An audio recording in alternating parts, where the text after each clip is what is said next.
Hello বন্ধুরা, তোমরা সবাই কেমন আছো? নিশ্চয়ই ভালো আছো। তো আজ আমি হঠাৎ একটা মিনি ব্লগ নিয়ে চলে আসলাম তোমাদের কাছে। তো তোমরা এই ভিডিও দেখে বুঝতে পারছো যে হঠাৎ আমরা মাথায় করে কম্বল নিয়েছি কেন, মাথায় করে কম্বল নিয়ে কোথায় যাচ্ছি, কী করব কম্বল নিয়ে। তো এটা দেখতে গেলে পুরো ভিডিওটা দেখতে হবে আর আমাদের চ্যানেলটা সাবস্ক্রাইব করে পাশে থাকতে হবে। তো চলো। 5 minutes later.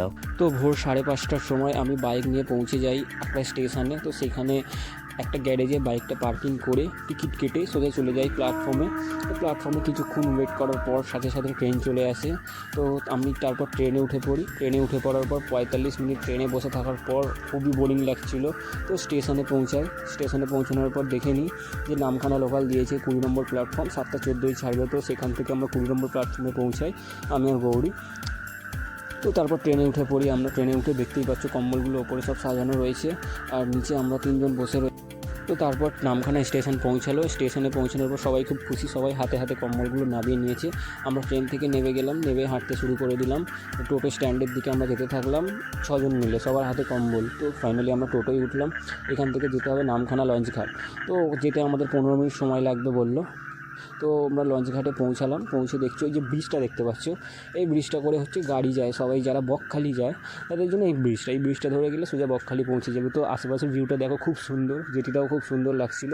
তখন বাজে 10:30। তো আমরা এখানে কিছুক্ষণ দাঁড়িয়ে ফটো তুলে হাঁটতে শুরু করে দিলাম লঞ্চের দিকে। তো এখানে কোনো টিকিট কাউন্টার নেই, আমাদের লঞ্চে উঠেই টিকিট কাটতে হবে পার হেড 40 টাকা করে। তো আমরা লঞ্চে এসে ফাইনালি পৌঁছালাম। তো লঞ্চে পৌঁছানোর পর উপরে আমাদের জিনিসপত্র রেখে আমরা ভেতরে প্রবেশ করলাম। তো আমার সাথে সাথে আমার পুরো টিমও নেমে আসলো। তো সবাই মিলে আমরা লঞ্চের ভেতরে প্রবেশ করে গেলাম। তো কিছুক্ষণ লঞ্চে বসে থাকতে থাকতে চোখে পড়লো একটা বাংলাদেশের জাহাজ। তো আমাদের লঞ্চের লোকদের জিজ্ঞাসা করলাম, বললো এটা বাংলাদেশ ফিরছে, তো ওই দিক থেকে সোজা বাংলাদেশ যাওয়া যায়। তো 1 ঘন্টা বসে থাকার পর বোরিং লাগছে, ভালো লাগছে না, কখন পৌঁছাবে। আমাদের বলেছিল 1 ঘন্টা সময় লাগবে, তো 1 ঘন্টা 20 মিনিট সময় লেগে গেছে। তো ফাইনালি পৌঁছালো বেনুবন ঘাটে।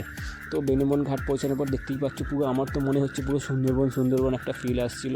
তো এখানে কয়েক পশলা বৃষ্টি হচ্ছিলো, তাই জন্য আমরা কম্বলগুলো মাথায় তুলিনি যাতে মাথাটা না ভেজে, সবারই শরীর খারাপ হয়ে যাবে। তাই কম্বলগুলো মাথায় নিয়ে আমরা হাঁটতে শুরু করলাম যাতে মাথাটা সেফ থাকে। তো আমরা পৌঁছে অটো স্ট্যান্ডে পৌঁছে দেখে একটা কী সুন্দর রাধাকৃষ্ণর মন্দির। তো মন্দিরটা দেখে আমার খুবই ভালো লেগেছিলো। তারপর আমরা অটোয় উঠে পড়ি। তো অটোয় দেখতে পাচ্ছ কম্বলগুলো সব ভর্তি করে আমরাও 3জন যা হোক করে অটোয় বসে পড়ি। তো বসে আমাদের যেতে হবে 20 মিনিট ট্রাভেল করে খান সাহেব আবাদ বলে একটা আদিবাসী গ্রামে। তো 20 মিনিট ট্রাভেল করার পর আমরা পৌঁছালাম খান সাহেব আবাদ বলে গ্রামে। তো এখানে আমরা এই কম্বলগুলো কিছু মানুষকে উপহার হিসাবে তুলে দিলাম। তো সবাই খুব ভালো লাগলো, আমাদেরও কাজটা করে খুব ভালো লাগলো। দেখছো গ্রামটা খুব সুন্দরও লেগেছে, গ্রামটা কাজ করেও খুব ভালো লাগলো। তো করার পরে আমরা ওখান থেকে চলে আসলাম গঙ্গা তীর্থস্থান, যেখানে হচ্ছে সংহতি তীর্থ। তো ওখানে আমরা পৌঁছালাম। পৌঁছে আমরা লঞ্চ ধরবো এখান থেকে। লঞ্চ ধরে আমরা আর নামখানা যাবো না, আমরা পৌঁছাবো হচ্ছে কাকদ্বীপ স্টেশন থেকে ট্রেন ধরবো।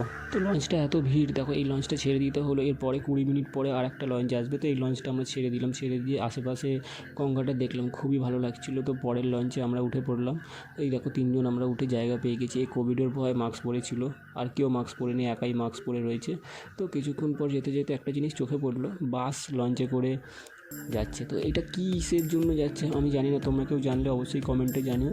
তো আরও কিছুক্ষণ পর দেখলাম যে কিছু মানুষ এদেরকে খাবার দিচ্ছিলো, এরা আমাদের পিছন ছাড়ছিল না, আমাদের সাথে সাথেই যাচ্ছিলো।